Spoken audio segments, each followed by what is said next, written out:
Magandang gabi, Pilipinas! Binawasan na ng NCRPO ang bilang ng pulis sa nakadeploy na sa labas ng Senado pero nananatiling mahigpit ang ipinapatupad na seguridad.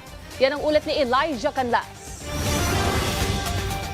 Sa ikalawang araw ng impeachment proceedings ni Vice President Sara Duterte, nananatiling kalmado, ngunit alerto ang sitwasyon sa paligid ng Senado. Mahigpit pa rin ang pagbabantay ng PNP hinggil sa lagay ng sitwasyon upang mapanatili ang kapayapaan at kaayusan sa buong perimeter ng Senate compound. Ayon kay NCRPO spokesperson Police Major Hazel Asilo, nasa 2,778 police personnel ang nakadeploy ngayong araw na halos kalahati lang ng deployment kahapon na umabot sa 6,000 na kapulisan. Kung walang magiging pagbabago sa sitwasyon sa mga susunod na oras, mananatili ang kasalukuyang bilang ng mga naka-duty na PNP personnel. Sa kabila ng mga kaunting deployment, walang pagbabago sa ipinatupad na seguridad para sa kaligtasan ng mga mambabatas at ng publiko. Kaninang alas 12 ng tanghali ay pumasok sa main gate ng Senado ang sasakyang lulan si VP Sara, kasunod ang ilang convoy bago formal na magsimula ang pagdinig. May ilang mga taga-suporta ni VP Sara ang matiyagang nag-aabang sa gate ng Senado sa pag-asang makawayan man lang sila ng bise bago ito umalis,